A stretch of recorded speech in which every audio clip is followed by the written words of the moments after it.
It was June in Seattle, and the gloomy spring rain had finally broken, leaving behind a lingering, sticky humidity in the air. I stood in the corner of the hotel ballroom, nursing a flute of champagne, feeling entirely like I'd wandered onto the set of a movie I wasn't cast in. And honestly, I hadn't been. This annual charity gala hosted by the Seattle Chamber of Commerce was an exclusive playground for the city's corporate elite and old money dynasties. My family name, Wright, carried a little weight in local contractor circles. My dad, Thomas Wright, ran a respectable mid-sized construction materials firm. But in a room full of genuine billionaires, we didn't even qualify for the kids' table. I was only here because my older brother Liam had a last-minute emergency, and my dad couldn't bear to let an invitation this expensive go to waste. So, he shipped off his youngest, least business-minded son to fill the seat. "Ethan, mingle a little. Expand your network," my dad had told me, clapping a heavy hand on my shoulder before I left the house. "And keep your head down. We can't afford to offend a single person in that room." I had been sitting on the couch, flipping through a hardcover book on architectural photography. I looked up and gave him a mild smile. "Dad, are you sure my networking is going to do anything? I have a feeling absolutely no one there wants to network with us." He choked on his words for a second before waving me off. "Just showing your face is better than nothing." So here I was. Wearing the crispest navy blue suit I owned, I stood in the corner of the ballroom like a quiet observer. I wasn't built for small talk, and I hated the fake, polite laughter that accompanied corporate schmoozing.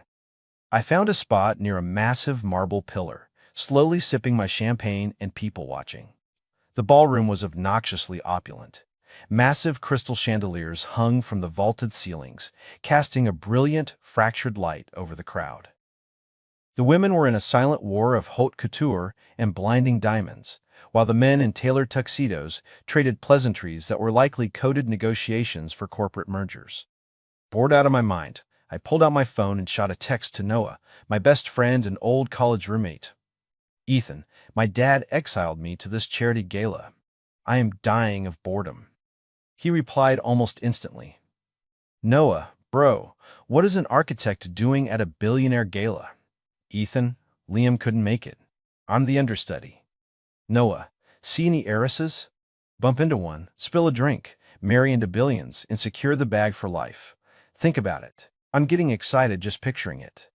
I couldn't help but laugh, my thumbs flying over the screen. "Ethan, you watch too many movies. I'm a nobody here. A billionaire heiress wouldn't even look in my direction." "Noah, I don't know, man. You look like you stepped out of a GQ magazine. How many girls in our department were obsessed with you?" "Ethan, that was years ago. Anyway, gotta go. Looks like something's happening."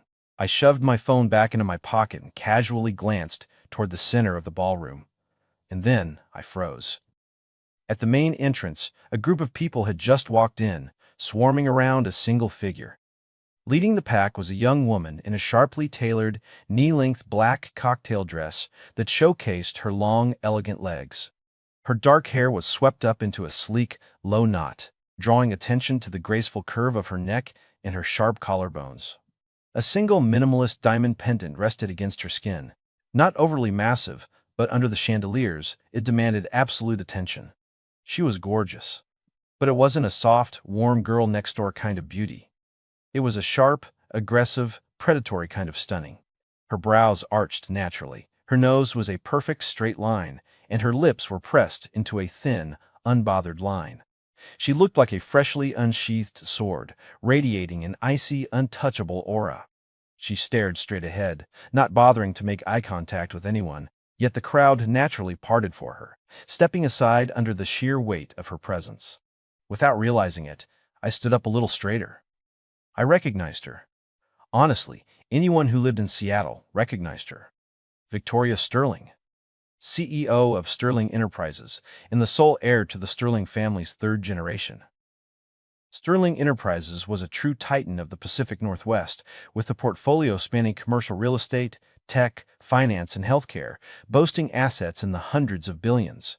5 years ago, her father, Richard Sterling, had handed the keys to the empire over to his 22-year-old daughter and promptly left to travel the globe with his wife.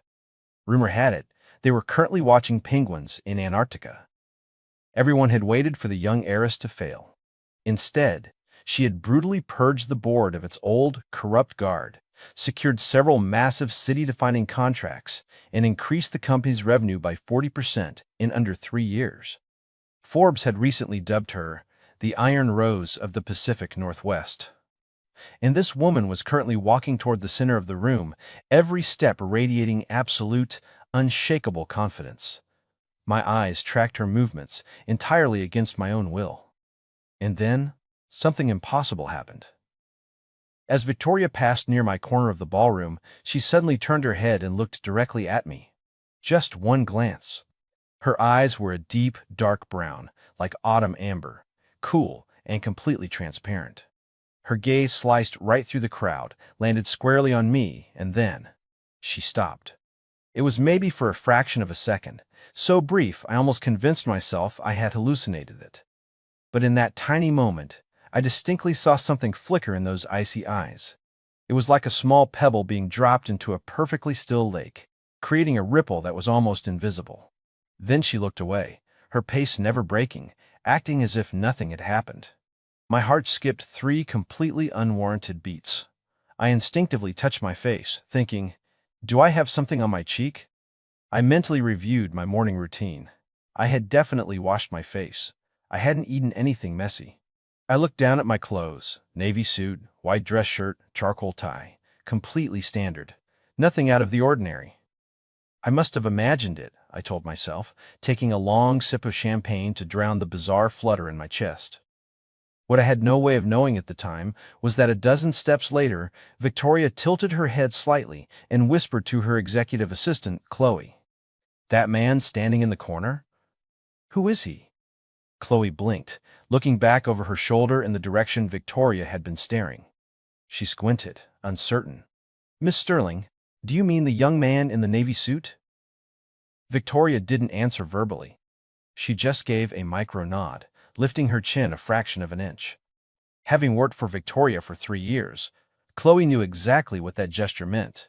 Confirm it, and run a background check. I'll look into him immediately, Chloe said. Victoria nodded, her expression slipping back into total neutrality as she stepped into the VIP section of the ballroom to exchange pleasantries with the city's billionaires. Her smile was flawless, polite, distant, and completely impenetrable. But if anyone had been paying close attention over the next hour, they would have noticed her amber eyes drifting back to a specific, dimly lit corner of the room, over and over again. And in that corner, I was leaning against the wall, mindlessly scrolling through Instagram, occasionally looking up at the crowd. By the time the gala shifted into the charity auction phase, I was checking my watch, calculating if I could sneak out in 30 minutes without anyone noticing. I was currently debating whether to go home and read the deluxe omnibus edition of Saga I just bought, or boot up my PlayStation, when a cool, distinctly feminine voice broke through my thoughts. Mr. Wright. I snapped my head up. Victoria Sterling was standing right in front of me. Up close, she was even more breathtaking.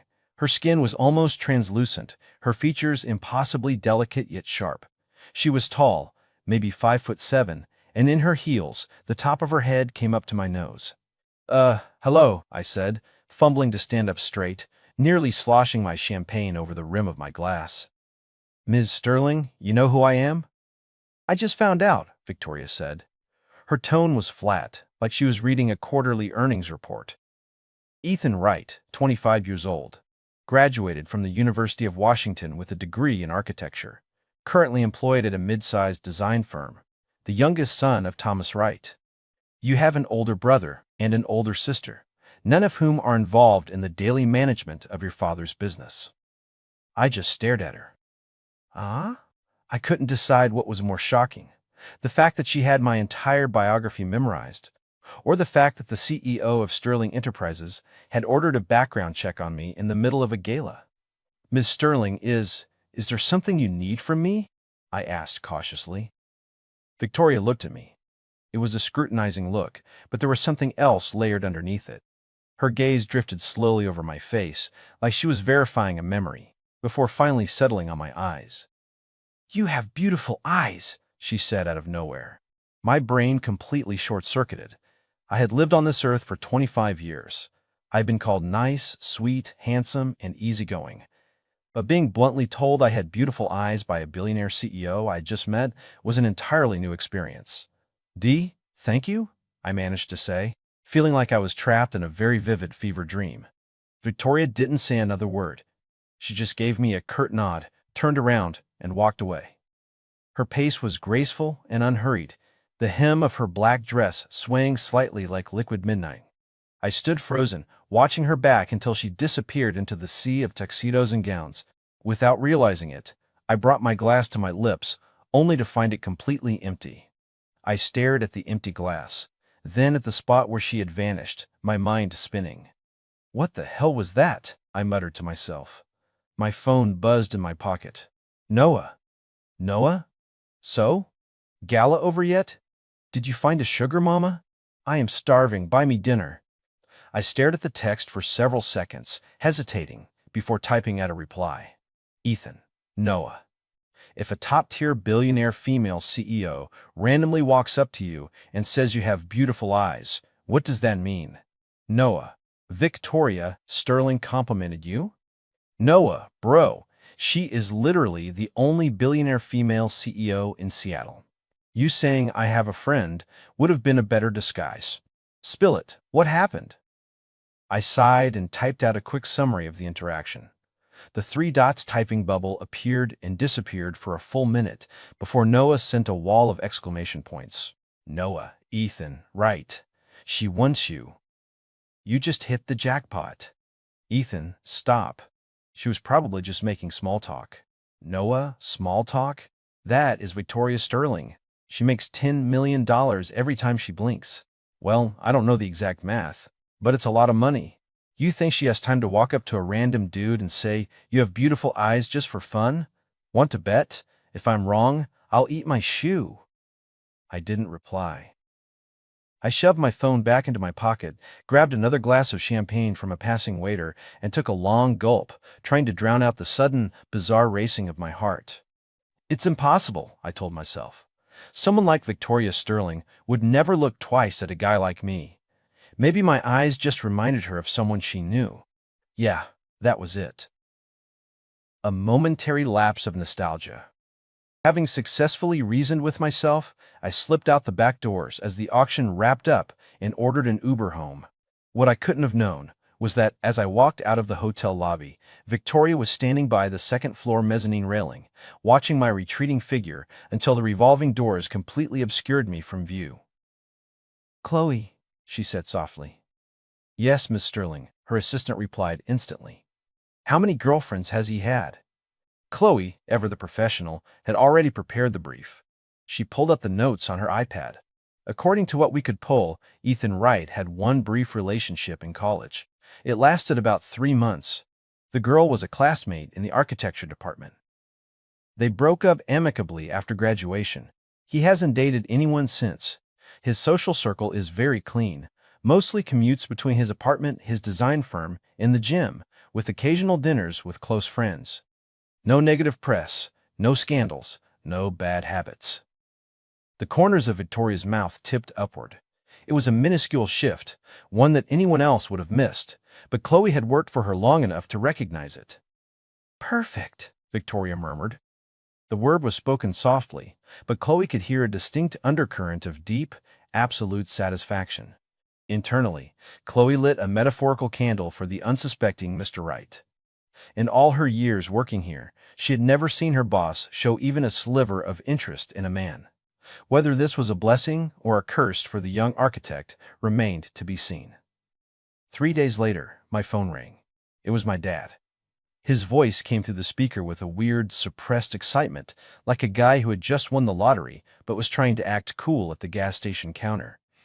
"Ethan, my boy, do you have plans for Saturday night?"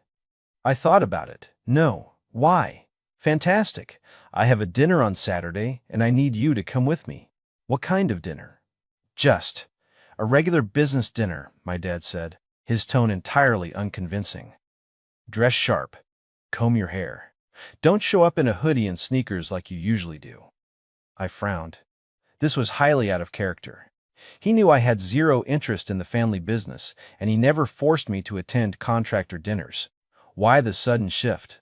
Dad, who exactly is going to be at this dinner? I pressed. Just a few friends were grabbing a bite.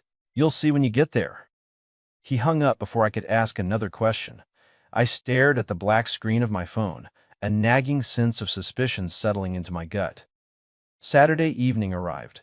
Following orders, I spent a few extra minutes styling my hair and threw on a tailored light gray suit with a slim tie. I arrived exactly on time at the restaurant he had texted me. It was a ridiculously high-end, private dining spot in downtown Seattle. The kind of place where you had to know a guy who knew a guy just to get a reservation 3 months in advance. A hostess in a sleek black dress led me down a quiet, dimly lit hallway and pushed open the heavy oak doors to a private room. I stepped inside and froze. My dad was sitting near the window. Next to him was an elegant, older man in a bespoke navy suit. His hair was peppered with silver, but he had a sharp, handsome face and a warm, easygoing smile. And sitting next to the older man was Victoria Sterling. My feet stopped moving. She was dressed in a soft, cream-colored cashmere sweater and wide-leg gray trousers. She looked infinitely softer than she had at the gala. Her dark hair was down, falling in soft waves over her shoulders, framing her face and taking the sharp edge off her usual icy demeanor. But that innate, untouchable elegance was still there. She looked like a lone lotus blooming on a glacier, breathtaking but out of reach. "Ethan, you made it." My dad practically jumped out of his chair, waving me over. Come, let me introduce you. This is Richard Sterling of Sterling Enterprises and his." "I know," I said, recovering my composure. I walked over and gave Richard a polite nod. "It's an honor to meet you, Mr. Sterling." Richard looked me up and down, a wide, genuine smile spreading across his face. It was the distinct, assessing look of a father-in-law evaluating a potential groom, but surprisingly warm. "Ethan, right?" Sit. Make yourself comfortable," Richard said, patting the empty chair next to him. "Your dad tells me you're an architect?" "Yes, sir. I work at a local design firm," I answered honestly, pulling out the chair. It wasn't until I sat down that I realized my seat was directly across the table from Victoria. She lifted her eyes to look at me. Her gaze was as calm as deep water, completely unreadable. But for a split second, I swear I saw the corner of her lips twitch upward before instantly flattening out again. "Architecture is a noble pursuit," Richard said, his tone full of genuine appreciation. "It takes real creativity. When I was your age, I wanted to be an architect. But my family wouldn't hear of it, forced me right into business school." "If you still have an interest in it, Mr. Sterling, Seattle has a fantastic architecture scene," I said, keeping my tone respectful but not overly eager. "There are some incredible conceptual exhibits rotating through the city this time of year." "Is that right? Maybe you could take me to see one sometime?" Richard asked, instantly taking the bait. "I'd be happy to," I smiled. The waiters began bringing out the food. Course after course of incredibly exquisite dishes. As the plates hit the Lazy Susan, I felt my stomach drop. Grilled king salmon, braised short ribs, garlic roasted asparagus, and a creamy roasted tomato basil bisque. Every single dish was my absolute favorite. My heart did a weird, erratic stutter. I had never told my dad what my favorite high-end dishes were, but I had recently posted a picture of my homemade roasted tomato basil soup on my Instagram. A wildly specific, terrifying suspicion began to creep into my mind, but I ruthlessly shoved it down. "Impossible," I told myself. "It's just a massive coincidence." The atmosphere at the table was surprisingly relaxed. Richard was incredibly easy to talk to. We bounced from architecture to travel, from travel to food, and from food to photography. I realized we shared a ton of hobbies, and the conversation flowed effortlessly. Next to me, my dad was practically glowing, shoving asparagus into his mouth while watching us bond like it was the greatest show on earth. Victoria hardly spoke. She interjected maybe once or twice, but her timing was always flawless. I watched her eat. She moved elegantly, taking small, deliberate bites. Then I noticed something else. She hated cilantro. Every time the Lazy Susan brought a dish her way, She meticulously picked out the tiny green leaves and pushed them to the far edge of her plate. It was such a profoundly human quirk that it made the untouchable billionaire CEO suddenly feel very real. Halfway through the dinner, Richard set his fork down and cleared his throat. "Ethan, my boy, there's a little matter I'd like to discuss with you." I put my silverware down and sat up straight. "Of course, Mr. Sterling. What is it?" Richard glanced across the table at his daughter, then looked at my dad before flashing me a grin that was way too knowing. "Here's the situation. My Victoria here just turned 27. She spent her entire 20s building the company, and her personal life has taken a back seat. Her mother and I have been nagging her for years, introduced her to a dozen men, but she's never shown an ounce of interest." I nodded slowly, having absolutely no idea how I was supposed to respond to this. "However," Richard continued, his smile widening, "after she got home from the charity gala last week, she casually mentioned that she had met a very interesting young man." My heart skipped a beat. My eyes darted across the table to Victoria. She was taking a sip of water. Hearing her father's words, she paused for a microsecond before casually setting the glass down, but I noticed that her fingers were gripping the crystal a little tighter than necessary. "Mr. Sterling, are you saying?" I asked tentatively. "I'm saying it's you, kid," Richard laughed heartily. "Why else do you think I set up this dinner?" I sat there, completely paralyzed. I slowly turned my head to look at my dad. Thomas Wright immediately broke eye contact, suddenly fascinated by the grilled salmon on his plate. So, I took a deep breath, trying to keep my voice from cracking. "What exactly are you suggesting, Mr. Sterling?" "I'm suggesting that you two young people try spending some time together," Richard said bluntly. "Matters of the heart need to be tested. If it works out, fantastic. If it doesn't, no harm done. You walk away as friends." I sat in stunned silence for a long time. I looked back across the table. Victoria finally looked up, meeting my eyes head-on. The icy, distant look she wore at the gala was entirely gone. In its place was a look of absolute, undeniable determination. "Ethan," she said, her voice smooth and perfectly paced, "if you are opposed to this, you can just say no. I won't force you." It was a perfectly diplomatic statement, offering me a graceful exit to save everyone's pride. But for some inexplicable reason, my mind flashed back to the gala. To her standing in front of me, saying, "You have beautiful eyes." I thought about the tiny furrow in her brow as she picked the cilantro out of her food. And I looked at her eyes now, seemingly calm, but hiding the faintest, almost imperceptible trace of nervousness. "I'm not opposed," I heard myself say. The moment the words left my mouth, I shocked myself. Victoria's eyes lit up. It was a microscopic shift in brightness, one I only caught because I was staring directly into her eyes. But in that split second, the cold amber warmed up, radiating a heat that seemed to come from her very soul. "Let me get your number then," she said smoothly. She reached into her designer bag, pulled out her unlocked phone, and slid it across the table toward me, the new contact screen already glowing. I pulled my phone out of my pocket and quickly punched my number into her phone, sending a test text so I'd have hers. Her contact popped up on my screen. No picture, just her first and last name. The whole exchange was so ruthlessly efficient, it felt like we had just signed a B2B vendor contract. But as the dinner wrapped up, I couldn't shake the feeling that my entire life had just violently shifted off its axis. After dinner, our families walked out of the restaurant together. Richard and my dad walked ahead, laughing like old war buddies. Victoria and I walked behind them, keeping a polite 2 feet of distance between us. The evening air was crisp. A cool breeze swept down the Seattle street, blowing a few strands of hair across Victoria's face. She reached up and tucked them behind her ear in a gesture that was frustratingly elegant. "Ethan," she suddenly said. "Yeah? Are you free on Saturday afternoon?" I thought about it. "Yeah, I am." "There's a new conceptual architecture exhibit opening at the Seattle Art Museum," Victoria said, her tone as casual as if she were scheduling a quarterly review. "I happen to have 2 VIP tickets. Would you like to go?" I couldn't help but laugh. I remembered what I had told her dad an hour ago about taking him to an architecture exhibit. She hadn't wasted a single second weaponizing that information.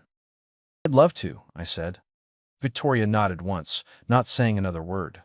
But as we kept walking, I noticed her steps were just a little bit lighter than before. When I got home to my apartment, I collapsed onto my bed, staring blindly at the ceiling for a solid 10 minutes. Finally, I grabbed my phone and opened my texts with Noah. Ethan, bro, I think I just got set up. Noah, I feel like I'm being set up every time I play Call of Duty. My KD ratio is trash. Clearly, the matchmaking algorithm is rigged against me. Late-stage capitalism wins again. Ethan, I'm being serious. I typed out a play-by-play of the dinner. Noah, Ethan Wright, are you actually stupid or just pretending? Did I not call this? She wants you. Ethan, but why me? I'm literally just a normal guy. Noah, listen to me, you absolute idiot. Think about the guys in Victoria Sterling's orbit. Hedge fund sociopaths, tech bro billionaires, old money trust fund babies. Noah, she's been surrounded by aggressive, arrogant sharks her whole life. You're a clean-cut, easygoing, handsome architect who cooks his own soup. Noah, you are a breath of fresh air. You are the ultimate golden retriever boyfriend. I stared at the screen, chewing on the inside of my cheek. Ethan, maybe you have a point? Noah, I always have a point. Also, you said her dad was super nice to you?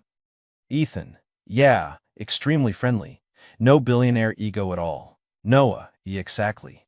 Victoria obviously told her parents she wanted you and had her dad organize the hit. She's making aggressive, overt moves to lock you down. Remember me when you're flying private, bro. I locked my phone and tossed it onto the pillow next to me. I rolled onto my side, the image of Victoria's face at dinner flashing in my mind. If you are opposed to this, you can just say no. Her voice had been flat, but her eyes had been tense. Even the iron rose of the Pacific Northwest got nervous. A slow smile spread across my face in the dark. Suddenly, the idea of being targeted by a billionaire CEO didn't seem so terrifying after all. I arrived at the Seattle Art Museum 15 minutes early for our Saturday date. After waiting by the main entrance for about 10 minutes, a sleek black Maybach glided to a halt against the curb. The rear door opened, and Victoria stepped out. She was dressed entirely for a weekend off. A crisp, white button-down shirt layered under a tan trench coat, paired with clean white sneakers. Her hair was pulled back into a high ponytail, exposing her smooth forehead and sharp jawline. Without the armor of her corporate suits, she looked years younger. She looked like a gorgeous grad student I'd bump into at the campus library. But her eyes were still the same.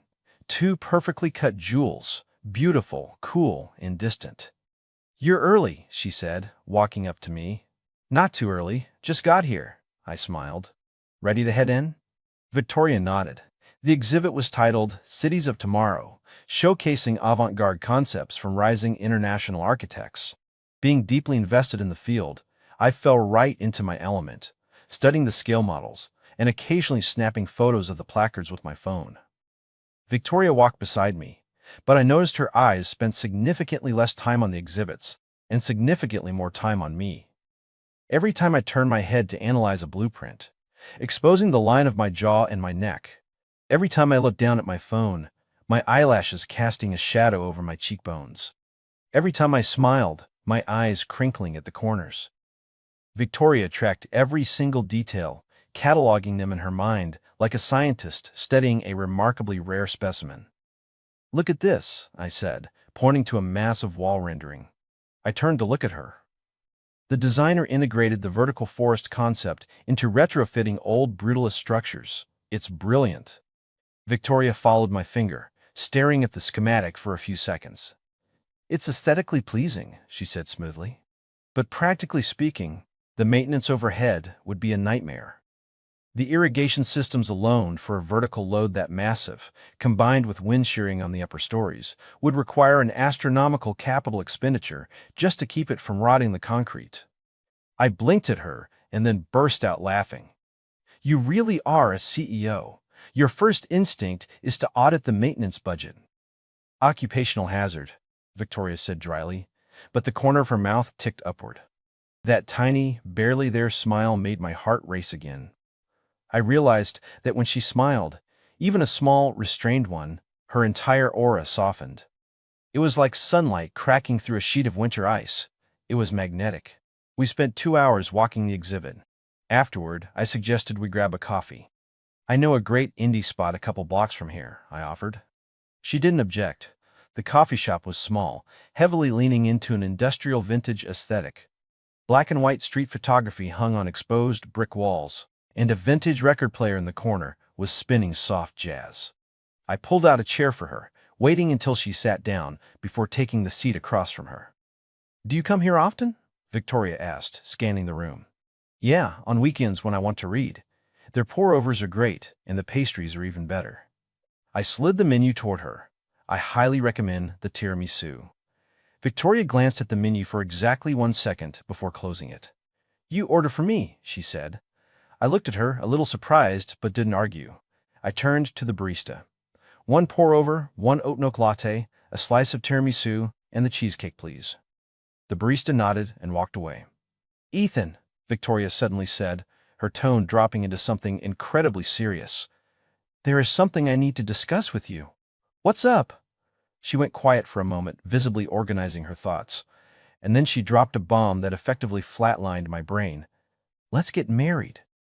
I nearly knocked over the glass of water the barista had just set down. "What?" I choked out, absolutely certain I had misheard her. "Marriage?" Victoria repeated. Her voice was as calm as if she were commenting on the weather. "Our families agree that we are a suitable match. Rather than wasting time dating, it is more efficient to simply get married." I opened my mouth, but it took my vocal cords a solid 5 seconds to start working again. Wait a minute. We've met exactly 3 times. 3 times, Victoria corrected. The gala, the dinner, today, 3. Okay, 3 times. I took a deep, panicked breath. But getting married after 3 meetings, isn't that insane? Do you see an issue with it? Victoria tilted her head slightly. Paired with her icy expression, the gesture was confusingly adorable. "Do you have an objection to me?" No, of course not." I waved my hands frantically. You're incredible. Really, it's just, marriage is a massive commitment. Don't we need time to get to know each other?" "I already know you," Victoria stated with absolute certainty. "Ethan Wright, 25. 6'1", 65 pounds. Type O blood. Born October 17th, making you a Libra. You don't smoke, you drink occasionally. You had one girlfriend in college, which lasted 3 months. You haven't dated anyone since graduation. Your social record is immaculate, 0 vices. You are even-tempered, you cook your own meals, and the book currently on your nightstand is The Timeless Way of Building. I sat frozen in my chair. My soul left my body. How? How do you know what book I'm reading? Did you bug my apartment? My voice cracked. I had my people look into you, Victoria said, not looking even slightly apologetic. If we are going to marry, I obviously need to run proper due diligence. But we aren't at the marriage stage, I pleaded, my brain desperately trying to catch up to reality. Victoria stared at me. Slowly, her eyelashes lowered, casting a shadow over her amber eyes. She suddenly looked hurt. "Do you not want to marry me?" she asked.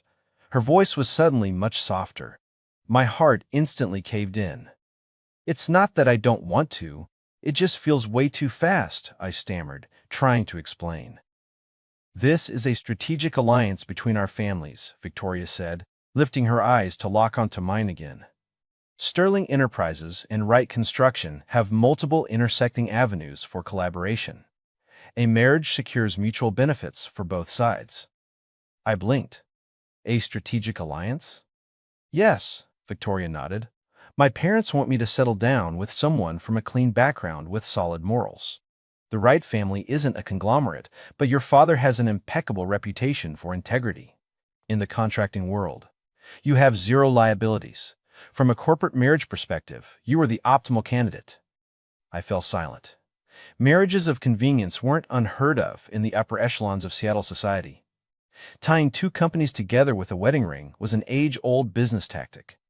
But my dad's company, compared to Sterling Enterprises, was like comparing a rowboat to an aircraft carrier. Why on earth would the Sterlings need to ally with the Wrights? But I struggled to find the words. Sterling Enterprises is a titan, Why would you need our help? We aren't even in the same stratosphere. Victoria's expression didn't waver. Size isn't the only metric of value. Your father has deep, generational roots in regional materials sourcing. Sterling's new real estate developments require reliable, top-tier domestic suppliers to circumvent current shipping tariffs. Furthermore, your family's corporate culture aligns perfectly with ours. That is the true value of the alliance. Her logic was flawless. She laid it out like a perfectly structured thesis. It sounded completely reasonable. And yet, my gut screamed that something was very, very weird about all this. I couldn't put my finger on it, but the puzzle pieces didn't fit. I thought about it for a long, agonizing minute. And then, I made a decision that I knew I would either bless or curse for the rest of my life. "Okay," I said. I saw Victoria's fingers unclench. "What did you say?" she asked. Her voice was steady, but I caught the microscopic tremor in her breath. "I said okay," I repeated. Victoria stared at me for 3 agonizing seconds, and then she smiled. It wasn't the tiny, restrained twitch of her lips from the museum. It was a real, full, breathtaking smile. Her eyes curved into crescents, and her lips parted to reveal perfectly white teeth. It was like watching the first day of spring shatter a brutal winter. She was radiant. My heart slammed against my ribs so hard it bruised. "Then it's settled," Victoria said, immediately dropping the smile and pulling her icy CEO mask back on, though the lingering warmth in her eyes gave her away. "Wednesday morning, 9:30 a.m. Meet me at City Hall. Bring your birth certificate and social security card." "Okay," I nodded. "And one more thing," she added. "Keep this strictly confidential for now. We will announce it when the PR timing is optimal." "Understood." We drank our coffee and ate the pastries. When the bill came, I grabbed it and paid. Victoria watched me hand my card to the waiter, but didn't argue. By the time we stepped out of the coffee shop, the sun was setting. The streetlights flickered on one by one, casting a warm orange glow over the damp Seattle pavement. "I'll have my driver take you home," Victoria said. "It's fine. I can just grab an Uber." "Get in the car." Her tone brooked no argument before she quickly tacked on, "It's getting cold." I looked at her, trying to suppress a grin. "All right." Sitting in the plush leather of the Maybach's back seat, I watched the city blur past the tinted windows. My brain was absolute static. I was getting married.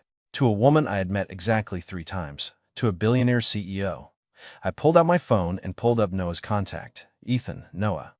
I'm getting married." "Noah, bro, are you on drugs?" "To who?" "To Ethan, Victoria Sterling." "Noah, Ethan, Victoria Sterling." "Noah, did you drug here?" "Noah, an alliance?" "Wright Construction and Sterling Enterprises?" "Bro, wake up! Your dad's company isn't fit to sweep the floors at our corporate headquarters." "Noah, if she wanted a corporate alliance, she'd marry the heir to Amazon. What you're saying is like me and Elon Musk combining our net worths to conquer the globe. It's comedy." I stared at his texts, my brow furrowing. Yeah, it really didn't make any logical sense. But then I thought about it. Why would Victoria Sterling lie to me? With her money, power, and looks, she could have literally any man on the planet.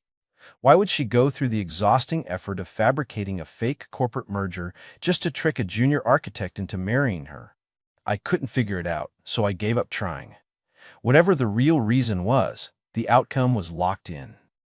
I was about to be Victoria Sterling's husband. Suddenly, my painfully average, predictable life script had become a thriller, and I was weirdly excited for the next chapter. Wednesday morning, 8:05 a.m.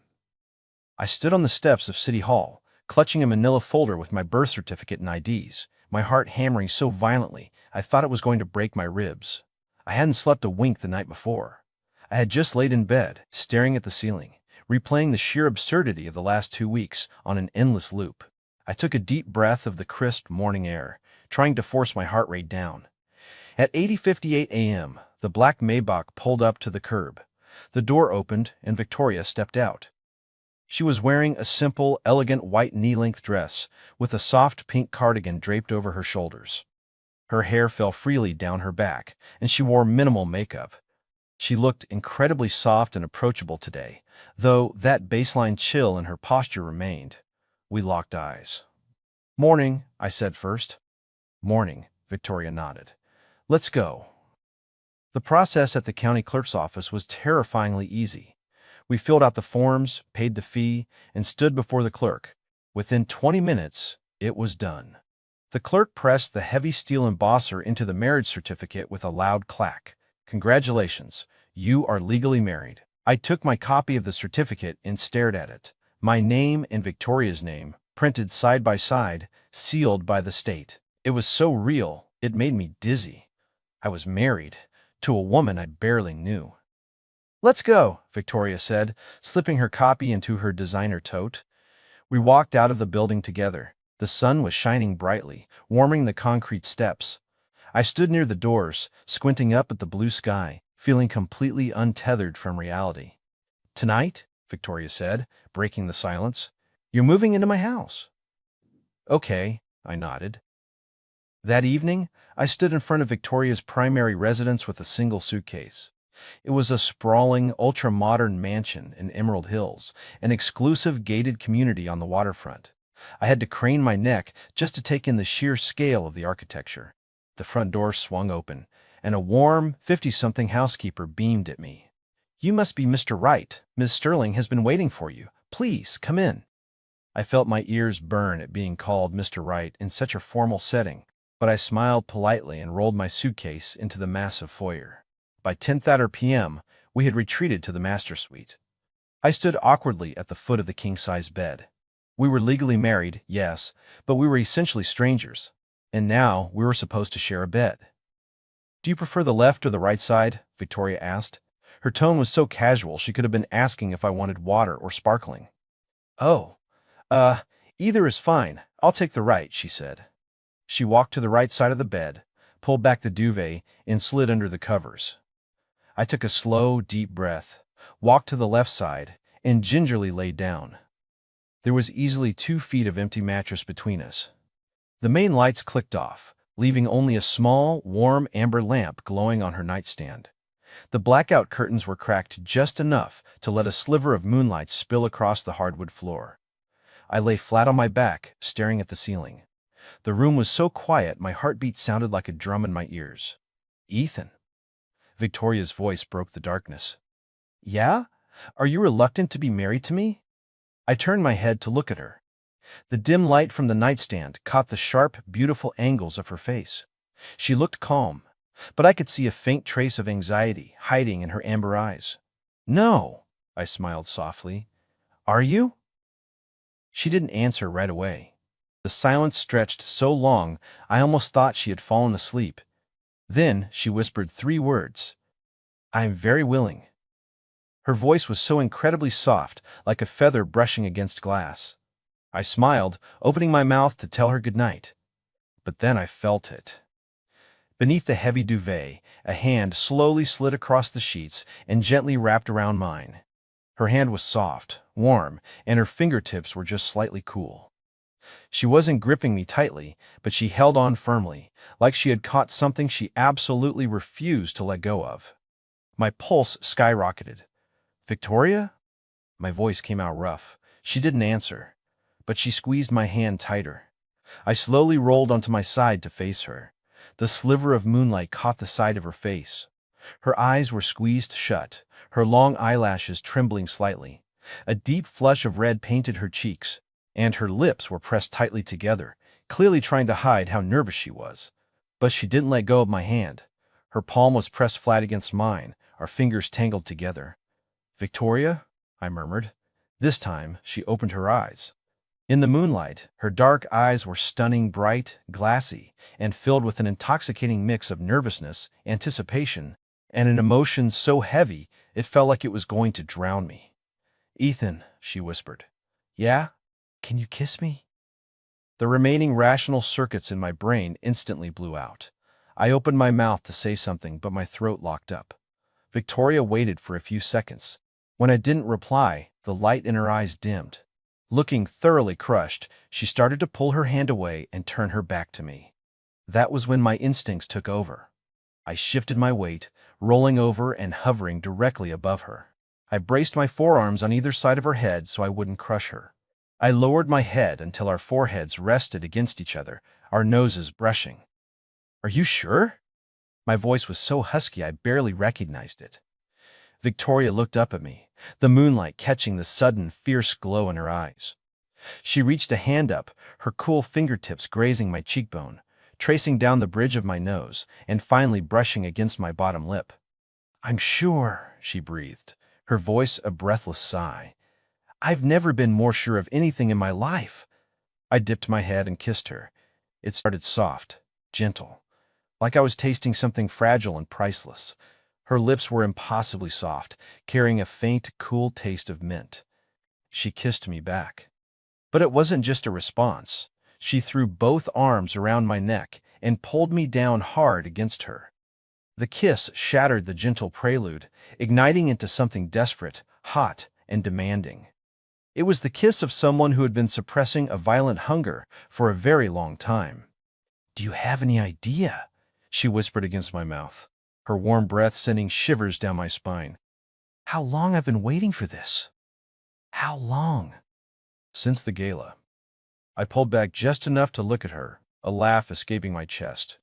Her hair was a gorgeous, tangled mess against the white pillows. Her cheeks were burning, her lips were swollen, and her eyes were glazed and bright. She looked absolutely nothing like the terrifying CEO who ruled Seattle boardrooms. Right now, she was just a woman, pliant, fiery, and completely uninhibited. "What's so funny?" she demanded, glaring at me with zero actual heat. "The gala was less than a month ago," I teased. I never realized the CEO of Sterling Enterprises was so impatient. The tips of her ears went violently red, but she didn't back down. Instead, she shifted her hips, her knees sliding deliberately up the side of my leg. "Only for you," she said, her eyes burning into mine. "Only you." The moonlight was incredibly bright that night. Victoria's intensity was completely overwhelming. Every trace of the cold, untouchable heiress melted away, replaced by someone utterly obsessed with claiming what was hers. She kissed me with a greedy, frantic urgency, like she was trying to make up for a lifetime of holding back. Hours later, neither of us was asleep. Victoria was curled against my chest, her dark hair spilling over my arm, smelling faintly of jasmine. We just lay there in the quiet dark, tangled together, listening to the steady rhythm of each other's breathing. Married life violently rewrote my daily reality. Moving from a 900-square-foot apartment into a multi-million-dollar waterfront estate was a jarring transition. It took me a full week just to get used to the fact that walking from the bedroom to the kitchen required navigating 3 different hallways. But the biggest shock of all was the staggering difference between Victoria's public persona and who she was behind closed doors. To the rest of the world, she remained the Iron Queen. Cold, calculating, armed with a terrifying intellect and an aura that made grown men sweat in boardrooms. If she spoke in a meeting, the room fell dead silent. Her media interviews were flawless, aggressive masterclasses in corporate dominance. But at home, every morning before she left for the office, she would stand by the front door, stretch up on her tiptoes, and press a quick kiss to my left cheek. It was swift and mechanical, like she was checking off a required daily task on a clipboard. But I always noticed that her ears turned pink afterward, and she'd refuse to make eye contact as she walked out. Every evening when she came home, she'd find me and immediately press a kiss to my right cheek.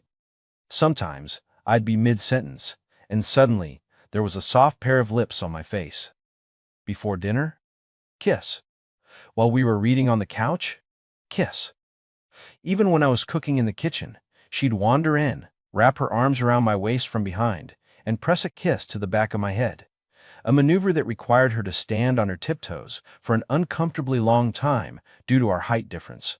It took me less than 2 weeks to transition from being completely flustered and rigid to thoroughly addicted to her constant affection.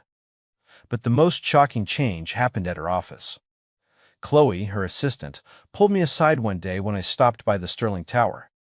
She told me Victoria used to be a notorious workaholic. In by 7:30 a.m., out by midnight, and she basically lived in her office on weekends. But since the wedding? "Mr. Wright, Victoria leaves work at exactly 5:03 p.m. every single day now," Chloe told me, looking like she was recounting a religious miracle. The second the clock hits 5003, her laptop shuts and she's out the door. Sometimes she even leaves at 4000. Fourth out it? I asked, stunned.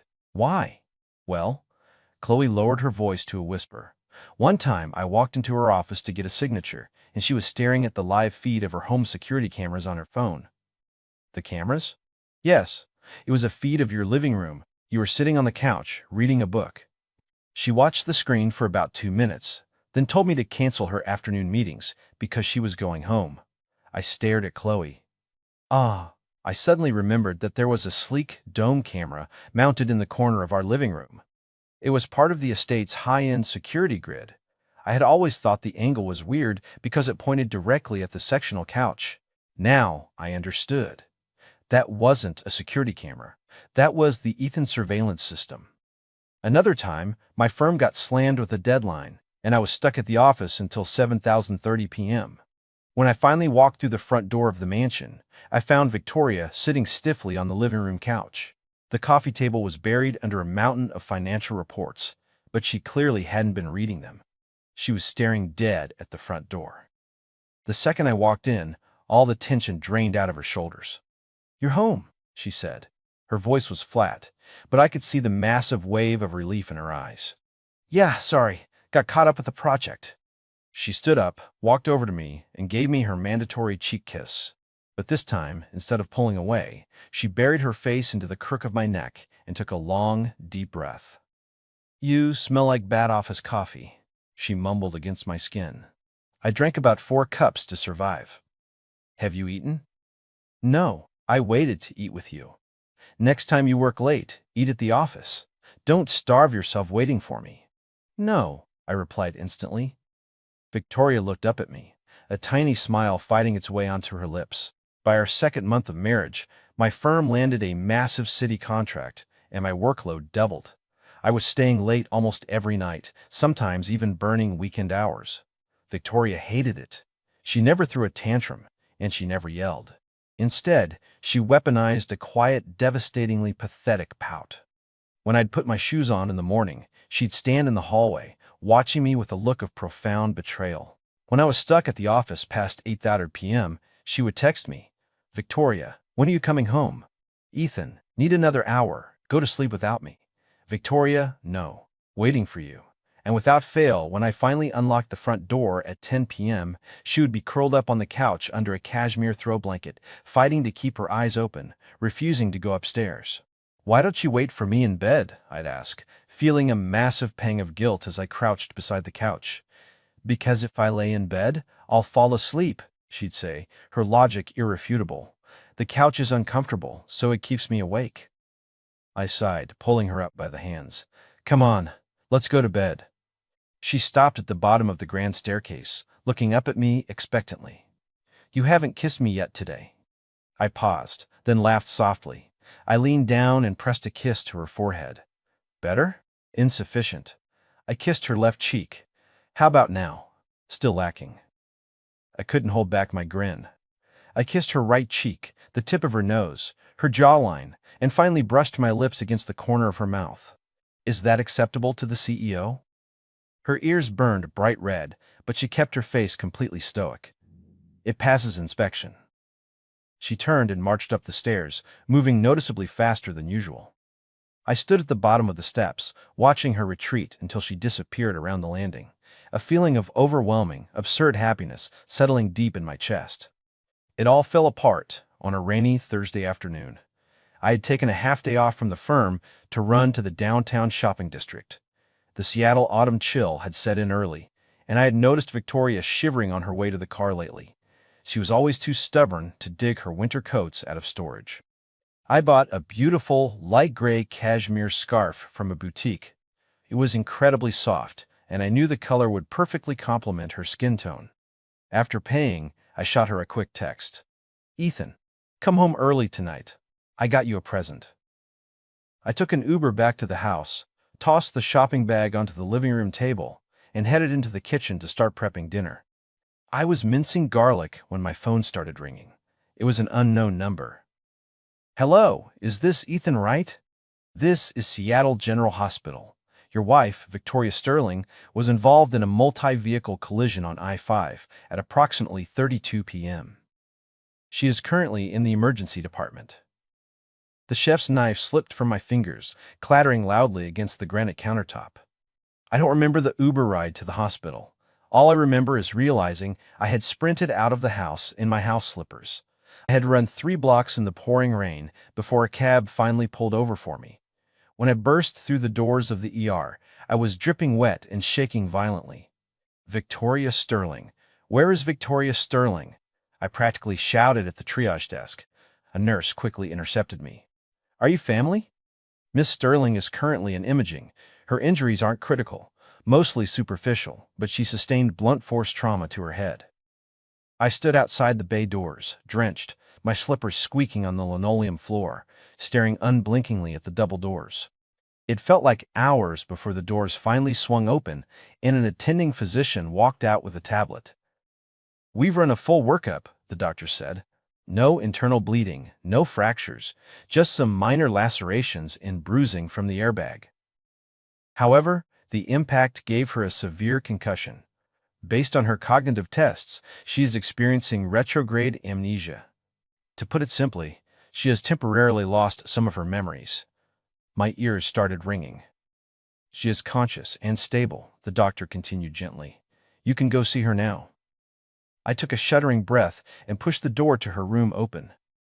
Victoria was propped up in the hospital bed. A thick white gauze bandage was wrapped around her forehead, and there were angry red scrapes along her jawline.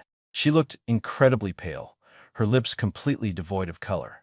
Her eyes were closed. She looked like she was sleeping. I walked over to the bed, my legs feeling like lead, and carefully sat in the plastic chair beside her. I just stared at her face, my chest tight, my eyes stung with hot tears. I reached out and gently picked up the hand she had resting on top of the blanket. Her fingers were freezing. I wrapped both of my hands around hers, holding it tightly, trying to transfer my body heat into her skin. Victoria, I whispered, my voice breaking. Please wake up. I bought you that scarf. It's light gray, cashmere. You're going to love it. She didn't move. I sat there for 20 minutes, just holding her cold hand in the silent room. Finally, a nurse knocked on the door, telling me they needed to run another neurocheck and I had to step out. I slowly lowered her hand back to the bed.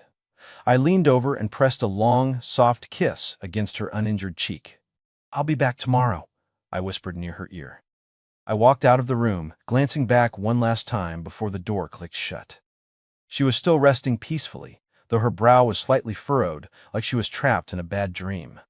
What I didn't know at the time was that the exact second I turned my back, Victoria's eyelashes had fluttered. She was awake. She had been awake from the moment I grabbed her hand. But she hadn't opened her eyes. Because she didn't recognize my voice. She didn't recognize the warmth of my hands. And she had absolutely no idea who the strange man was who had just kissed her cheek and cried over her bed. A strange man was holding her hand, calling her Victoria, talking about a scarf, and promising to come back tomorrow. Her mind was a complete, terrifying blank. She had no memory of getting married. She didn't remember having a husband. She didn't remember me. So she kept her eyes shut, choosing absolute silence. The moment the door clicked shut behind me, Victoria opened her eyes. She stared at the empty room, her frown deepening into a harsh scowl.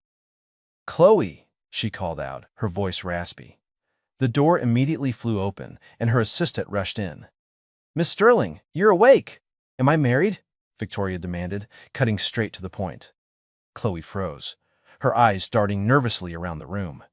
"Yes, Miss Sterling. You and Ethan Wright have been married for a little over 3 months." Ethan Wright. Victoria tested the name on her tongue. It triggered absolutely nothing. Zero emotional resonance. The man who was just sitting here. "Yes, ma'am." "Contact legal and have them draft a divorce settlement immediately," Victoria ordered, her tone as cold and efficient as a steel blade. "If I got married, it was obviously a strategic corporate maneuver. Since I have no memory of it, the asset has lost its utility. There is no reason to maintain a useless marriage. Expedite the paperwork." "Ms. Sterling," Chloe stammered, horrified. Furthermore, Victoria added, glaring at the door, do not allow that man back into this room. I don't need visitors. Chloe opened her mouth to argue, but the terrifying look in Victoria's eyes shut her down. Understood. I'll make the calls. Victoria closed her eyes again. For some infuriating reason, the image of a pair of large, warm hands wrapping around her freezing fingers flashed into her mind. She scowled, violently shoving the memory out of her brain. 2 weeks later. The day of the divorce. The weather was obnoxiously beautiful. The sky was a piercing blue. The sun was bright, and the leaves on the maple trees lining the streets were turning a brilliant, shimmering gold.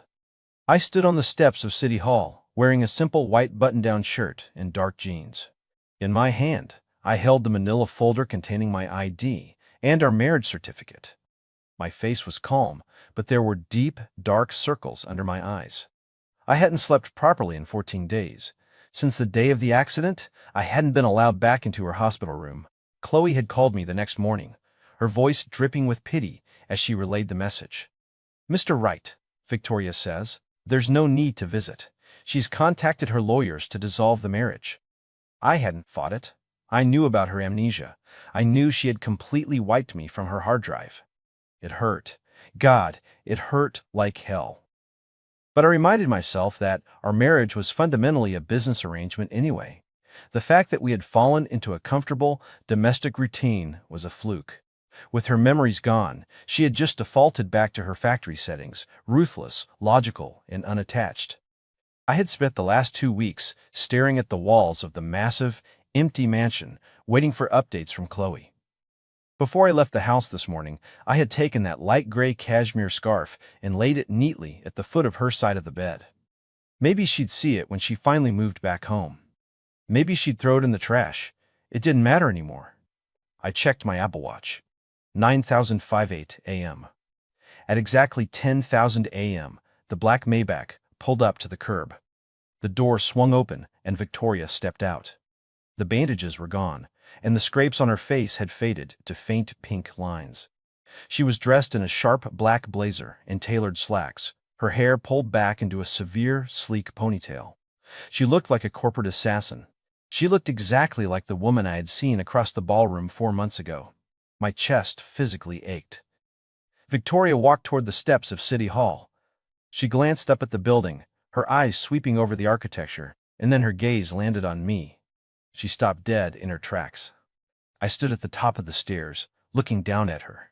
The autumn sun was shining directly behind me, casting a warm halo of light around my shoulders. The breeze ruffled my white shirt. I just stood there, my hands by my side, offering her a faint, resigned smile. From my vantage point, I saw something violently shift in Victoria's expression. Her breath hitched. Her icy, unbothered facade completely shattered for a fraction of a second. Her amber eyes blew wide open, locking onto my face, staring at my eyes, my nose, the curve of my mouth. "Miss Sterling?" Chloe whispered nervously from behind her. Victoria violently snapped out of her trance. She swallowed hard, forced her shoulders back, and marched up the stairs to meet me. "Mr. Wright," she said, her voice stiff. "Vi, Miss Sterling," I corrected myself with a sad smile. "How are you feeling? Are you fully recovered?" "I am operating at 100%, thank you," she said. Her tone was polite but incredibly distant. "Shall we go inside?" "Yeah." We walked into the lobby. I went to the digital kiosk and printed our queue ticket, B312. There are 3 couples ahead of us. "It'll probably be about 15 minutes, I told her, handing her the slip. Victoria nodded once and walked over to an empty corner of the waiting area. I followed, leaning against the wall about 3 feet away from her. For the next 15 minutes, silence stretched between us. But out of the corner of my eye, I could feel her staring at me. Every time I looked out the window, every time I shifted my weight, every time I breathed, I could feel the weight of her gaze dragging over my profile. I didn't understand it. She was looking at me like she was trying to solve a terrifyingly complex math equation. "Number B312, please proceed to Window 7. The automated voice echoed through the lobby. I looked down at the ticket, then looked at her. "That's us." We walked up to the bulletproof glass of Window 7. A middle-aged clerk with heavily drawn-on eyebrows looked up from her stack of files. Filing for dissolution of marriage? The clerk asked, looking between the two of us. IDs and marriage certificate, please. I slid my documents under the glass. Victoria pulled hers from her designer bag and did the same. The clerk typed our info into the computer, glancing back and forth between our faces. You two are a gorgeous couple. It's a shame. Why are you getting divorced? I didn't say anything. Victoria didn't either. Right, none of my business, the clerk muttered, sliding 2 heavy packets of paper under the glass. Sign at the bottom of all 3 pages. I picked up the pen chained to the counter. I stared at the line labeled Petitioner Signature. My hand felt like it weighed 100 pounds, but I pressed the ballpoint to the paper and slowly signed my name. Victoria picked up the second pen. She looked down at her packet. She placed the tip of the pen on the paper, and then she froze. She didn't move. She slowly turned her head and looked at me. She stared at my hand, watching my fingers tremble slightly as I capped my pen. I saw her swallow hard. Suddenly, she dropped the pen. It clattered loudly against the counter. Wait, Victoria blurted out. The clerk looked up. Is there a problem? I forgot my ID, Victoria said, her face completely deadpan. The clerk stared at her, then slowly pointed a manicured finger at the desk. Ma'am, your ID is literally sitting right here. I just scanned it. I looked down. Her Washington State driver's license was sitting exactly where she had placed it 2 minutes ago. The air in the room completely stalled. Oh, is it? Victoria didn't even blink. My mistake. I forgot my birth certificate. Your birth certificate is under your ID, the clerk said, her tone dripping with exhaustion. Victoria took a sharp breath, her flawless posture rigid with panic. I must have brought the wrong copies, she lied through her teeth. Regardless, we cannot proceed today. We will reschedule. Before I or the clerk could say a single word, Victoria snatched her documents off the counter, shoved them into her bag, spun on her heel, and practically bolted for the exit. Victoria? I called after her, stunned. She didn't look back. She pushed through the revolving doors and vanished into her Maybach, the car peeling away from the curb before I had even stepped outside. The divorce was left hanging in purgatory. I texted Chloe a few days later, asking when we were rescheduling the appointment. Chloe texted back, Miss Sterling's schedule is currently fully booked. She will advise when she has an opening. A week passed, then 2. I finally lost patience and texted Victoria directly. Ethan, Miss Sterling, when are you free to finalize the paperwork at City Hall? I stared at my phone for 2 straight hours before she finally replied. Victoria, busy with Q3 reports. We will discuss later. I stared at the 4 words. Busy? It took 20 minutes to sign a piece of paper. You couldn't spare 20 minutes. And then, the bizarre invitations started. On a Wednesday evening, Chloe called me. Mr. Wright, Victoria would like to meet with you to discuss the division of assets. Are you free for dinner tomorrow night? I frowned. The prenup and divorce agreement had already been finalized by her lawyers. She was being incredibly generous, giving me a payout that dwarfed my dad's entire company net worth. What was left to discuss? But I agreed anyway. The next night, I walked into the private dining room of a high-end restaurant. Victoria was already sitting there. She was wearing a soft, cream-colored sweater. Her hair was down. It was the exact same outfit she had worn on our first date with our fathers. When I walked in, her eyes locked onto me for a full second before darting away. Sit, she ordered. The waiters brought the food. Grilled salmon, braised short ribs, garlic asparagus, and tomato basil bisque. My heart did a violent flip. These were my favorites. The exact meal she always ordered for us. But she shouldn't remember this. Why did you order this? I asked, testing the waters. It was the chef's recommendation, Victoria lied smoothly. Is it not to your liking? No, I love it. For the next hour, Victoria subjected me to the most absurd negotiation I had ever experienced. She kept pulling out revised divorce settlements, and every single one offered me exponentially more money. Victoria, the original agreement is fine. You don't need to give me 50,000 shares of your tech subsidiary. I feel it is an inequitable distribution, she interrupted, taking a sip of wine. The new terms stand. Okay. We ate in silence and went our separate ways. I went home feeling completely bewildered. 3 days later, Chloe called again. Mr. Wright, Victoria has identified some discrepancies in the asset division. She requests another dinner meeting this Friday. Never want. Never want. Never same restaurant. Never same room. Same food. This time, she slid a paper across the table offering me the deed to the Emerald Hills mansion. Victoria, I said, putting my fork down and looking her dead in the eye. What exactly are you trying to do? She didn't answer. She took a slow bite of asparagus. She looked completely poised, but I noticed her knuckles were white from gripping her fork so tightly. Nothing. I just prefer clean ledgers. Our ledgers are spotless. I disagree. Another 3 days passed. Chloe called me again. Mr. Wright, Victoria says. Let me guess. We need to discuss asset division over dinner. I sighed, rubbing my temples. Yes. What assets are left? She's already tried to give me her house, her cars, and half her stock portfolio. She wants to discuss the transfer of her international vacation properties, sir. I sat on my cheap apartment couch, staring at the wall in stunned silence. Chloe, I said softly, level with me. What is she actually doing? The line was quiet for a long, heavy moment. Mr. Wright, Chloe finally whispered. I think you need to ask her that yourself. I took a deep breath. I was done playing this game. Fine. Tell her I'll come to the mansion tomorrow night. But we aren't talking about real estate. I'm going to ask her a question, and she's going to answer it.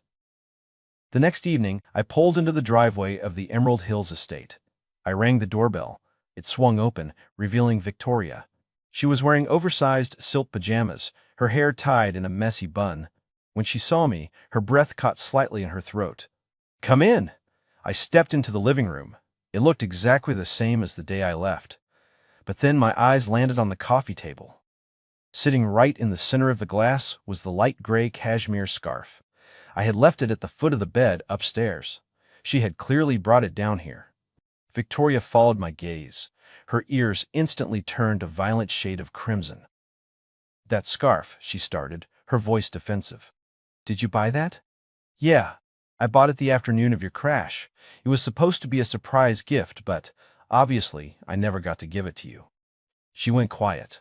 She stared at the scarf for a long time before whispering, It's very soft. It's really warm. I turned to face her, crossing my arms. Victoria. Cut the crap. What are you doing? You've dragged me out to dinner 3 times to offer me increasingly psychotic amounts of money. You aren't negotiating a divorce. She didn't speak. You don't want to get divorced, do you?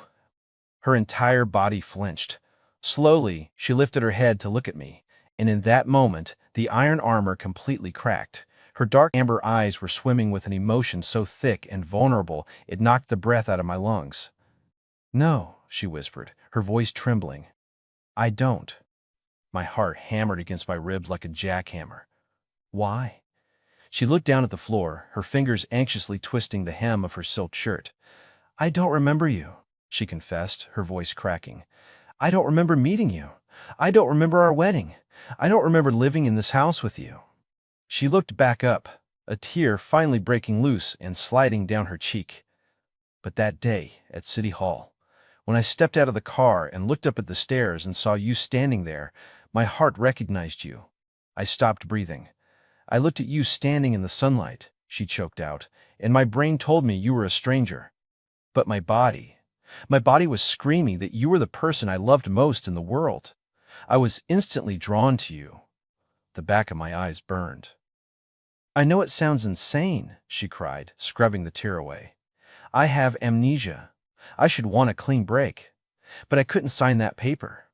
The thought of walking away from you made me feel like I was suffocating. I don't know why, but I know I belong with you. She placed a trembling hand over her own chest. Right here. It knows exactly who you are. I stood glued to the floor, completely incapable of formulating a word. Victoria took a step closer, tilting her head back to look at me, her eyes desperate. I'm sorry. I changed my mind. I don't want a divorce. I know I don't have my memories, but the second I saw you, I understood exactly why I married you. I swallowed the massive lump in my throat, trying to keep my voice steady. Why? I asked hoarsely. I don't know, Victoria answered honestly. But I've been thinking about it constantly, trying to figure out how we ended up married. I assumed it was a corporate alliance. But the more I looked at Sterling Enterprises' financials, she paused, a deep, perplexed furrow forming between her brows. She suddenly looked like a CEO analyzing a flawed business model. With my market share and capital leverage, why on earth would I need a strategic alliance with a mid-market contractor? Hearing her say it out loud made her freeze. Her expression morphed from sad to confused to horrified. She tilted her head, clearly running the timeline of events through her hyper-analytical brain. So, if it wasn't a corporate alliance, why did I marry you? She muttered to herself, her eyes darting across my face. I met you at a gala. I ran a background check on you. I orchestrated a dinner with her fathers. I offered a fake business proposition to secure a marriage certificate. Her words slowed down. Her jaw slowly dropped open. The sheer, unadulterated shock on her face was almost comical. Oh my God, she breathed, her eyes wide with horror. Did I trap you into marrying me? I bit the inside of my cheek so hard I tasted copper to keep from bursting into laughter. I maintained a perfectly stoic face. Keep going. I lied to you about a corporate merger because I wanted you? And? And? And I completely bypassed dating and just legally abducted you. She stared at me, her face flushed with the most profound, soul-crushing embarrassment I had ever witnessed.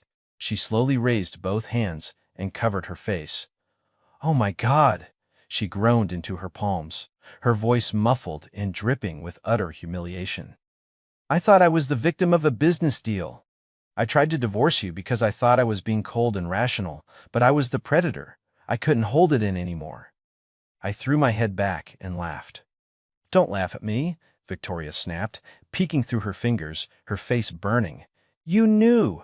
You knew I scammed you. Why didn't you say anything? I almost laughed again, but I gave her a solemn nod. How was I supposed to know? I shot back, wiping a tear of mirth from my eye. I was the victim of a billionaire's fake marriage scheme. Victoria opened her mouth, closed it, and realized I was completely right. She dropped her hands. Her face was so red it rivaled a stop sign. The ruthless, terrifying CEO of Sterling Enterprises was standing in her living room looking like a teenager who had just been caught reading her own diary out loud. So, she mumbled, refusing to look me in the eye. You actually believed it was a corporate alliance? Yeah, I nodded. You lied very convincingly. I trusted you. Then, why did you agree to the divorce? Because you didn't remember me, I said gently, the humor fading. You looked at me like I was a stranger. Why would I force you to stay with me? Besides, you offered me enough hush money to buy a small island. I figured I should take the hint. Victoria's expression twisted in misery. She stared at my chest for a long time, looking like she wanted to punch me and hug me at the same time. You give up too easily, she accused. Excuse me? You didn't even try to fight for me.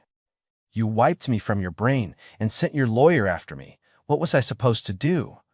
You could have, Victoria stammered, completely failing to find a valid argument. Because it was her fault. She was the one who ordered Chloe to draw up the papers. She took a deep, frustrated breath, composing herself. Fine. I admit fault for my previous actions. But what about right now? What about right now? I am stating, for the record, that I am rescinding the divorce. What is your response? I looked at her, crossing my arms and deliberately letting the silence stretch out. I'll have to consider it, I said slowly. Victoria's head snapped up, her eyes wide. Consider what? You completely broke my heart by demanding a divorce. Now you want to snap your fingers and have me back? I have my pride, Victoria. She took a deep, calming breath, clearly trying to prevent herself from committing a felony. Ethan Wright. Yes? Are you leveraging this situation to extort me?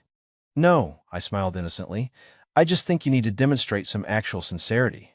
Sincerity? Define your terms. For example, I tapped my chin thoughtfully. You could actually try courting me. Victoria froze. Excuse me? Court me, I grinned. Date me. Woo me. You skipped that entire step when you tricked me into marrying you. Now is the perfect time to make up for it.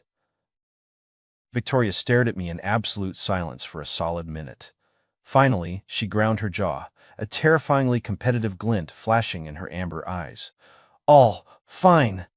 I almost laughed again, but I gave her a solemn nod. Great. You can start tomorrow. It's getting late, so I'm going to head back to my apartment. I turned and started walking toward the front door. Wait, Victoria yelled, jogging after me. You're leaving? Why don't you just stay here? Absolutely not, I said without looking back, grabbing the doorknob. You're my pursuer now. A pursuer doesn't sleep in the same house as their target. It violates the rules of the game. What rules? Who wrote these rules? I did. I stepped out into the cool night air and pulled the door shut behind me, leaving Victoria standing in her massive foyer, absolutely vibrating with indignation. As I walked to my Uber, I couldn't stop smiling.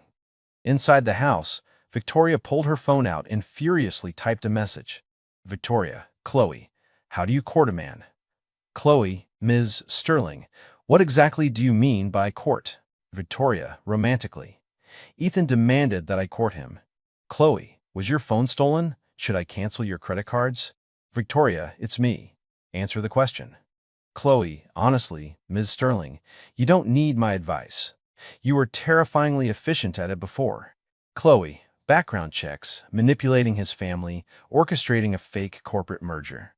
Just replicate that operational strategy. Victoria glared at her screen. Victoria, give me something socially acceptable. Chloe? Well, send flowers, book nice dinners, pick him up from work, ask him if he's eaten. Victoria, that's it?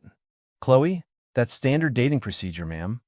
But it requires genuine effort. You can't just throw money at him. Victoria tossed her phone onto the couch and stared up at the vaulted ceiling. Courting. She had never courted anyone in her entire life. Men threw themselves at her feet, and her only job was stepping over them. Now she had to court a junior architect who also happened to be her legally wedded husband. She took a deep breath, her eyes narrowing. Fine. Challenge accepted. He belonged to her anyway. It was just a matter of time before she reeled him back in. At 7:30 a.m. sharp, my phone rang. I groaned, blindly swiping at my nightstand until I answered it. Get up. The voice was cold, crisp, and undeniably Victoria. Pow. What time is it? 7. You need to consume breakfast. I stared blindly at the ceiling for 3 seconds. Did you call me just to serve as my alarm clock? Correct. You didn't use an alarm clock before. You used to just lean over and kiss my cheek until I woke up. The line went completely dead silent. Then, a sharp click. She hung up on me. I pulled the phone away from my ear, laughing out loud. I rolled over, intending to grab another 10 minutes of sleep when the doorbell rang. I dragged myself out of bed, shuffled to the door in my sweatpants, and opened it. A man in a sharp black chauffeur uniform was standing there, holding a heated thermal bag. Good morning, Mr. Wright. Miss Sterling ordered me to deliver your breakfast. I took the bag and opened it on my kitchen counter. Steel-cut oatmeal with fresh berries, avocado toast, scrambled eggs, and a fruit bowl. Resting on top of the containers was a heavy, expensive cardstock note. Written in sharp, aggressive cursive were the words, "Eat your breakfast. Do not starve yourself. V. Sterling." I stared at the note, my chest feeling impossibly warm. I snapped a picture of the food and texted it to her. Ethan, received. Thank you, Miss Sterling. Ethan, you're seriously responding with corporate speak? When I walked out of my office building at 5:30 p.m., a black Maybach was illegally parked directly in front of the main doors. The tinted window rolled down, revealing Victoria in her dark sunglasses. Get in. What are you doing here? I am picking you up from your place of employment. Don't you have a driver for this? I am operating the vehicle today, she said, her face an unreadable mask. Get in. I am taking you to dinner. I bit my lip to hide my grin, opened the passenger door, and slid in. The atmosphere in the car was incredibly tense. Victoria had both hands gripping the steering wheel at 10 and 2. Her spine was locked straight, her eyes fixed on the road. She looked like driving a bomb through a minefield. You don't need to be this stressed out, I offered. I am not experiencing stress. Your hands are shaking. The cabin temperature is suboptimal. Victoria, it's 80 degrees outside. She didn't speak for 2 seconds, then aggressively jabbed the climate control button, blasting the AC. It is cold now. I rested my head against the window, laughing quietly. Okay, if you say so. She drove us to Canlis, the most exclusive fine dining restaurant in Seattle. When we handed our keys to the valet, I looked at her in surprise. How did you get a reservation here? They book out 6 months in advance. I did yesterday. How? I bought the building, she said without breaking stride. I stopped walking. Oh, she turned around. Is there an issue? No, it's just your method of courtship is aggressively capitalistic. Her ears turned pink. Are you going to eat or not? I'm eating. Throughout the entire multi-course tasting menu, Victoria barely touched her food. Instead, she covertly watched my every move. She noted which dishes I finished, which ones I pushed around, and when I frowned at a particularly weird foam reduction.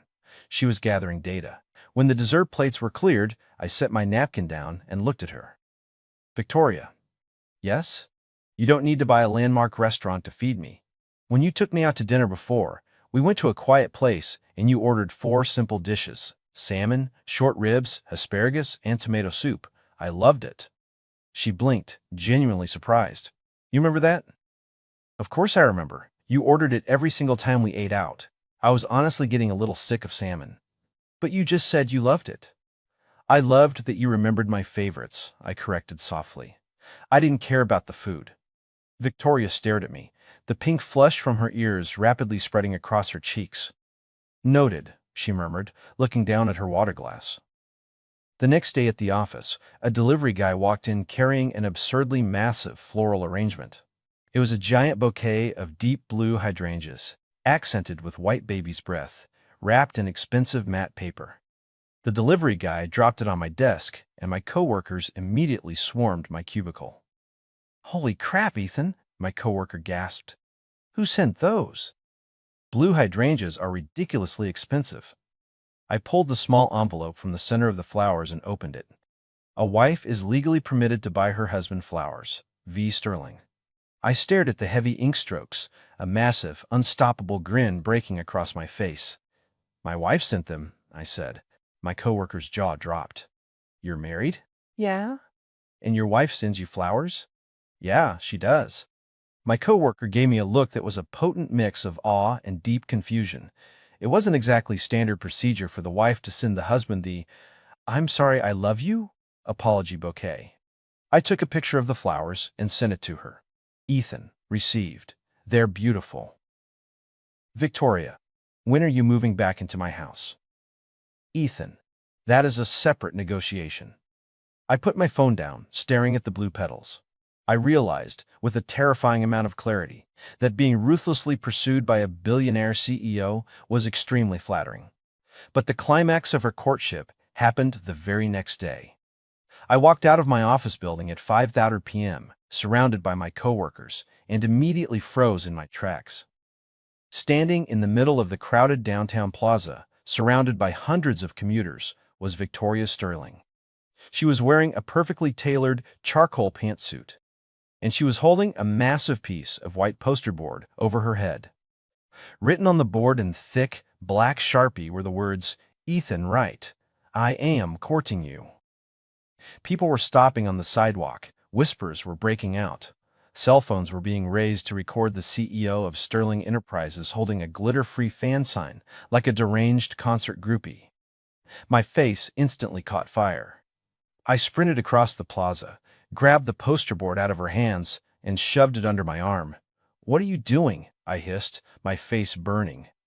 "I am courting you," she said, her face a mask of absolute, unshakable dignity. "You demanded sincerity. My analysts concluded that grand public declarations demonstrate the highest level of romantic commitment.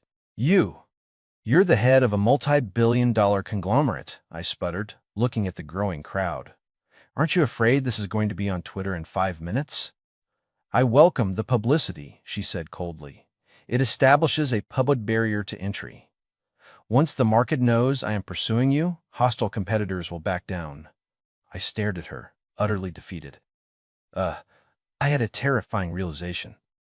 If I forced her to keep courting me, she was going to escalate until she rented a blimp to fly over Seattle. I was going to break before she did. When I finally escaped to my apartment that night, there was a massive cardboard box sitting in front of my door. I dragged it inside and cut the tape. Inside the box were neatly folded, individually wrapped scarves, 7 of them, ranging from light gray to charcoal, in cashmere, silk, and heavy wool. Sitting on top was a note. I didn't know which texture you preferred, so I acquired the inventory. V. Sterling. I crouched on the floor at my cheap apartment, surrounded by thousands of dollars worth of winter wear, and pulled out my phone. I hit her contact and held the phone to my ear. She picked up on the first ring. Ethan. Victoria, why did you buy me 7 scarves? I deemed it necessary. Her voice dropped an octave, growing incredibly quiet. The gray scarf you bought me, I sleep holding it every night. My breath hitched in my throat. What did you say?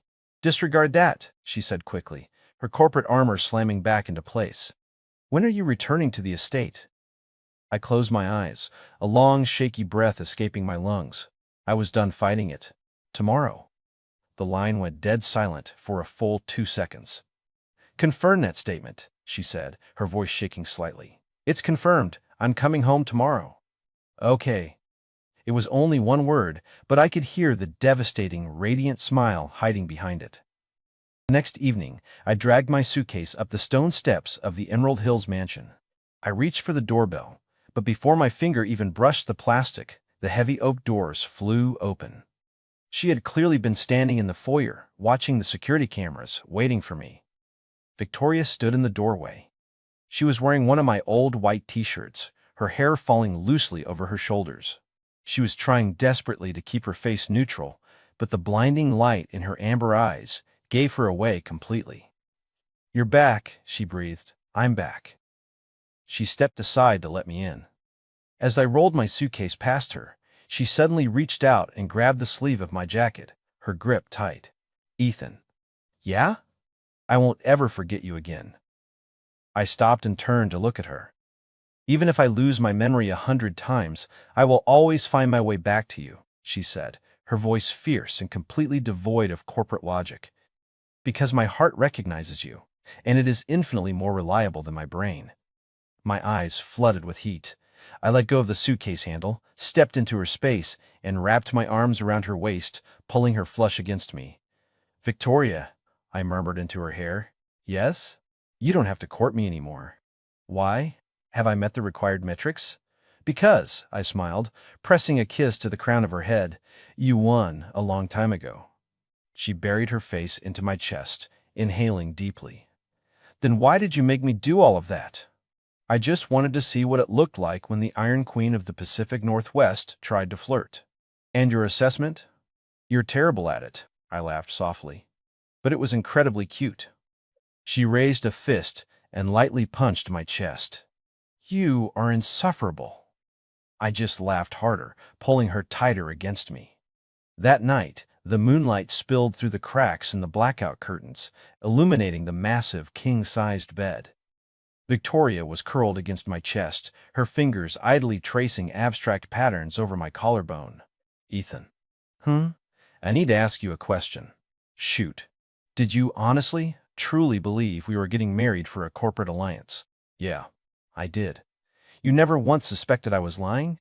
I suspected it was weird, but I figured, given your status, you had absolutely no reason to lie to a guy like me. So I bought it. Victoria was quiet for a long moment. And how do you feel now, knowing that it wasn't business? Knowing that I fell in love with you at first sight and manipulated you into marrying me? I looked down at her. The moonlight caught her eyes, turning them into pools of liquid gold. I feel like the luckiest guy on earth, I said honestly. Why? Because you have the power to choose anything or anyone in the world, and you chose me. Victoria looked up at me, her eyes glistening with unshed tears. Ethan. Yeah? Do you know why I targeted you? Why? Because at that gala, every single man in the room was staring at me. Everyone was trying to figure out how to approach me, how to use me, except you. You were standing in the darkest corner of the room, looking at your phone, completely ignoring me. I blinked. Wow, so the billionaire romance novels are actually accurate. You guys really do fall for the one person who ignores you. For the record, I wasn't ignoring you. I looked at you when you walked in. But you didn't swarm me, she countered. You just stood there, quiet, grounded, and completely at peace. You weren't intimidated, and you weren't greedy. She paused, her fingers tracing the line of my jaw. And then you looked at me, and I looked at you. Your eyes were so warm, and in that exact second, I made an executive decision. Her voice dropped to a fierce whisper. I decided I wanted you, and I decided I was going to have you. I stared down at her, the heat behind my eyes spilling over into a single tear. I lowered my head and pressed my lips to her forehead. I'm yours, I whispered. I'm all yours. Victoria smiled. It was the sweetest, warmest, most un-CEO-like smile I had ever seen. She looked like a normal girl, completely and helplessly in love. She pushed up on her elbows and pressed a soft kiss to my lips. Ethan. Yeah? I love you. I know. You are required to say it back. I love you. Repeat it. I love you. I love you. I love you. I love you. Victoria buried her face against my chest, her shoulders shaking with quiet, muffled laughter. It was a beautiful sound, like wind chimes caught in a summer breeze. Epilogue. 3 months later. It was a quiet Sunday morning. I was standing in the kitchen, flipping eggs in a frying pan, listening to the coffee maker hiss. I heard soft footsteps padding against the hardwood floor. A moment later, 2 arms wrapped around my waist from behind, and Victoria pressed her face into my back. She was wearing one of my oversized dress shirts, her hair a sleep tousled mess. Morning, she mumbled against my spine. Morning, I smiled, expertly flipping an egg. You're up early. I had a dream. About what? She went quiet for a few seconds, just holding me tighter. I dreamed about the first time we spoke. My hand froze on the spatula. It was in a ballroom. Her voice was soft, echoing in the quiet kitchen. You were standing in the corner, wearing a navy suit, holding a glass of champagne. You looked like you didn't belong there. She paused, and I could feel her smiling against my back. And then I walked up to you, and I said one sentence. I reached over and killed the burner. I turned around, leaning against the counter, and looked down at her. What did you say? I asked, my voice barely above a whisper. Victoria looked up at me. Her amber eyes were completely clear, completely present, reflecting the morning light pouring in through the kitchen windows. I told you that you have beautiful eyes. My throat locked up. A hot tear slipped down my cheek before I could stop it. You remember? She nodded, her own eyes brimming with tears. I remember everything, she whispered. I remember you cooking for me. I remember you reading on the couch. I remember falling asleep waiting for you to come home. I remember the sound of your voice, and I remember exactly how it feels when you kiss my cheek. She reached up and cupped my face in her hands. Ethan Wright. Do you want to know a verified fact? What? She smiled, and the whole world seemed to quiet down just to let her speak.